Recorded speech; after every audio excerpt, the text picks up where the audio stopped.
Alors déjà félicitations pour cette arrivée à l'UFC. Ça va être ta première. Tu avais expliqué dans une interview que jusqu'ici tu arrivais à faire tous ces exploits parce que tu ne te rendais pas vraiment compte de ce que tu faisais, vu que tu ne connaissais pas autant le MMA.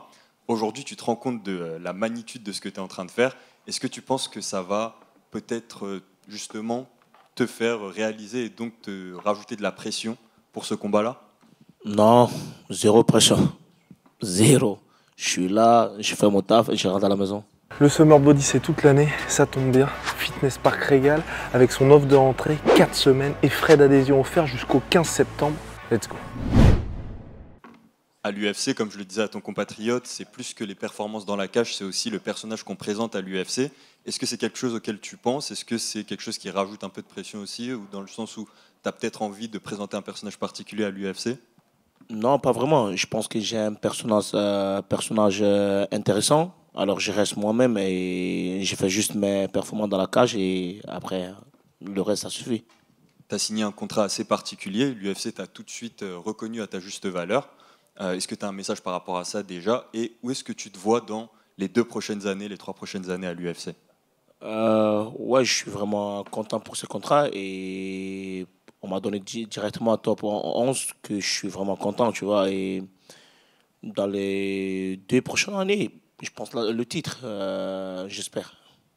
Donc tu espères le titre dans les 2 prochaines années. Est-ce que si là tu bats Patricio Pitbull, tu sais qui est-ce que tu vas call out juste après? Ça, je sais pas encore, je suis juste concentré sur Pitbull, mais après, on va voir. Merci beaucoup, bon courage pour ton De rien. combat. Hello, Lausanne. So welcome in UFC. What do you think about your opponent? It's not an easy fight for anybody, and you got this fight for debut. Yeah, my opponent is a very good fighter and easy fight. I never expect easy fight. I'm just going there, do my job, beat the guy.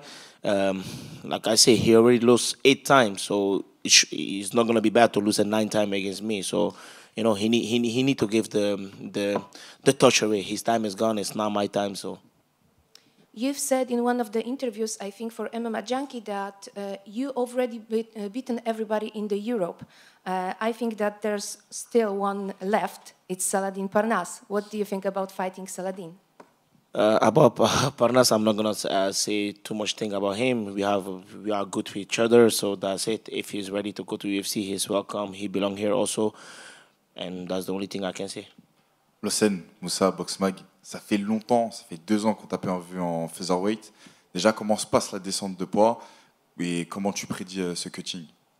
Ça passe bien. Avant le waterloading, j'étais à 71 déjà.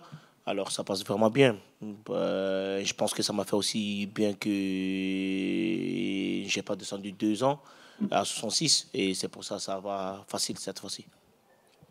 On t'a vraiment respecté avec ce contrat UFC. On a eu des échos sur un contrat PFL qui pouvait être aussi bien financièrement. Tu as décidé de choisir l'UFC. Tu peux nous expliquer cette décision? Ouais, c'était facile. Si c'était pour PFL, si c'était PFL, c'était juste pour l'argent. Et l'argent, j'ai déjà fait un peu. Et moi, je me suis dit, je ne vais pas être le gars à regarder la télé et dire, hey, Keita, tu pouvais faire ça, tu pouvais faire ça. Alors, je vais être le gars qui dit, Keita, t'as fait ça. Ok, je te remercie. De rien. Lausanne, bonjour, Sport RMC Sport. On a plusieurs questions du chat. La première question, c'est qu'est-ce que tu t'attends du public français lorsque tu vas faire ton entrée? Est-ce que tu penses que le public français connaît bien ta musique d'entrée aussi? Parce qu'elle est très particulière. Ouais, mais c'est pas difficile à chanter avec, c'est juste mon nom. Alors ils vont bien chanter avec, alors c'est pas difficile. Là, c'est comme ça, ils pourront se préparer. C'est aussi bien. Keita. J'avais une autre question. On sait que tu as eu un parcours qui était assez particulier avant le MMA. Du côté d'Octagone, ils considéraient que le MMA t'avait un petit peu sauvé la vie. Est-ce que tu as un message à passer, parce que c'est aussi important, il y a beaucoup de combattants français qui le font, pour justement des personnes qui ont pu connaître des difficultés par le passé, et à quel point justement se mettre au MMA, ça a pu t'apporter des bonnes choses? Ouais, déjà la police la police vient plus sur moi. Et moi, ça m'a aidé, ça m'a sauvé la vie et j'ai beaucoup de discipline, j'ai rencontré beaucoup de gens et je voyage beaucoup. Alors pour moi, MMA il a vraiment sauvé ma vie. Et lorsque tu combattais encore à Octagone, tu as commencé à quand même pas mal buzzer en France. C'est un truc qui t'a surpris justement parce que de base, tu es plutôt en Belgique, tu vas combattre dans les pays de l'Est de l'Europe, et puis tu exploses finalement aux yeux des Français. Ouais, de ouf, de ouf. Et moi aussi, ça m'a mis confiance que ce que je fais de bien, je fais des trucs bien. Ça veut dire que quand j'ai vu que j'ai être connu en France, ça m'a un peu boosté plus. Ça veut dire que Keita continue ce que tu fais. Et à l'époque d'Octagone, on te voyait aussi beaucoup faire des vidéos pour appeler tes adversaires, Sanikidze, etc., la poubelle. Est-ce que c'est des choses, ce genre de vidéos que tu comptes aussi refaire à l'UFC? Ouais, Keita restera toujours Keita. On force pas, on fait notre truc. Et ça. Merci. De rien. Azina Bolda pour Uppercut. L'Océné, comment tu pourrais convaincre le public français qui te connaît moins, évidemment, que le public belge, d'allumer leur télé samedi ou même de venir à l'Accor Arena pour regarder ton combat? Les convaincre, déjà, il y a Keita qui se bat et chaque fois, juste suivre le aura, tu vois, juste follow the aura et allume ta télé, c'est UFC, tu vois. Et tu vas voir un petit noir blonde là-bas, un, deux, trop rapide et vas-y. Est-ce qu'une défaite samedi, ça serait totalement un échec pour toi, ou finalement tu te dirais quand même sur l'année 2025, j'ai réussi à rentrer à l'UFC et sur les 3 autres combats qui viendront, je prouverai ma place dans l'organisation? Non, moi, j'ai pas peur de l'échec, j'ai pas peur de perdre. Déjà, j'ai déjà gagné, tu vois. Je suis là, je suis devant vous, j'ai déjà gagné, moi. Mais le seul truc que je sais, je n'ai pas perdu. Je n'ai pas perdu contre Pitbull. C'est mon début et je n'ai pas perdu. Il a fait tout ce qu'il a fait. Et il a l'argent, il a le nom déjà. En fait, il a tout. Tu vois, et moi, je suis là pour faire mon propre trajet. Merci. Zachary Dantini pour Boxing Academy. C'est ta première à l'UFC. Comment tu vois l'organisation et comment ils te respectent et comment la Fight Week se déroule à l'UFC par rapport aux autres organisations que tu as pu faire? Bien, je suis choqué même. Bien, je suis bien accueilli. Et ouais, ça déroule bien. Bertrand Moussou, Sport 7. Tu es assez jeune hein, dans le game. Est-ce que tu as un plan de carrière où tu avances à vue, combat après combat, où tu as déjà prévu quelque chose d'ici, on a parlé tout à l'heure de 3 ans, d'ici à 5 ans, est-ce que tu as vraiment un plan de carrière ou est-ce que tu prends les choses combat le combat?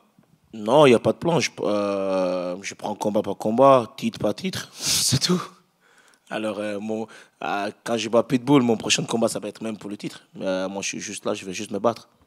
Merci. Justement, Oki, Pitbull était un ancien champion d'organisation comme toi. Qu'est-ce que ça représente, tu penses, aux yeux de l'UFC, de vous faire vous affronter? Est-ce que tu penses que le gagnant sera plus propulsé vers le haut qu'un autre combattant? Est-ce que tu crois qu'ils attendent beaucoup ce combat pour justement que potentiellement un challenger ou un contender plutôt se dégage de ce fight? Ouais, je pense que si tu vas featherweight maintenant, il n'y a pas assez de contenders, je pense. Movsar, il n'est pas si actif que ça. Et je pense qu'ils ont besoin de nous parce que regarde, les contenders, ils sont tous, ils sont presque, je pense qu'à part Jean Silva, ils sont tous dans les 30 ans. Et je suis jeune encore et je pense que c'est pour ça. Tu regardais ces combats à l'époque? Qui, Pitbull? Ouais. Un peu. Ok. Le seul. Il a 12 KO en carrière, Patricio. Toi, tu en as 10. Si jamais ça reste debout et que ça part en fusillade, tu penses que ça se passe comment? Déjà, 12, c'est pas beaucoup. Parce qu'il a 40 combats, je pense. Alors, 12, c'est pas beaucoup. Si ça reste debout, il va dormir. Merci. Samedi, si je ne me trompe pas, c'est une journée assez spéciale. C'est les 1 an de ton enfant. Et peut-être aussi, si je ne dis pas de bêtises, aussi peut-être ta première victoire à l'UFC. Qu'est-ce que ça signifierait pour toi? Déjà, comme je t'ai dit, comme tu as dit, le samedi, c'est l'anniversaire de mon fils, le 6 septembre. Ben, il ne peut pas voir son père comme ça, perdu, tu vois. Il a besoin de 50 Gs pour son anniversaire, tu vois. Je l'ai promis, je lui amène le 50 Gs et c'est tout. Merci, Le Sen. Bon courage à toi. Le Sen, bonjour. Agnès pour Culture MMA. J'aimerais parler un petit peu de tes ambitions au sein de l'UFC. On sait que si tu as fait ce choix-là, tu l'as dit, c'est pas pour une question financière. J'imagine que forcément, tu vises la ceinture. Déjà, est-ce que c'est un rêve d'enfance d'être là où tu es? Est-ce que c'est un objectif de très longue date? Est-ce que tu aurais accepté l'UFC quoi qu'il arrive, quelles qu'en soient les conditions, ou c'était quand même important ce qu'il y avait marqué sur le papier et le projet qu'ils avaient pour toi? Rêve d'enfance, je pense pas, parce que quand j'étais jeune, j'ai joué au foot, mais j'étais nul, je pense. Et après, quand j'ai pris un moment sérieux, ben, c'est devenu un rêve. Je me suis dit, regarde Keita, en fait, tu n'avais même pas ta place ici. Et ici, tu peux battre les gens comme ça. Je pense que tu peux devenir champion UFC. Et maintenant, c'est un rêve.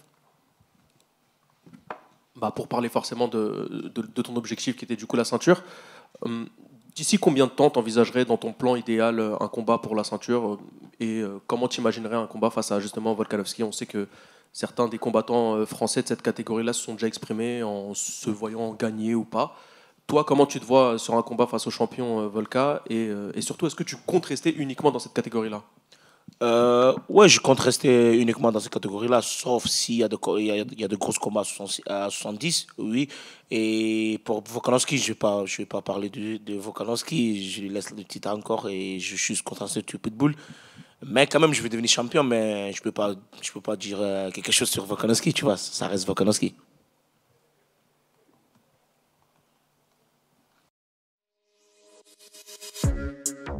Yeah.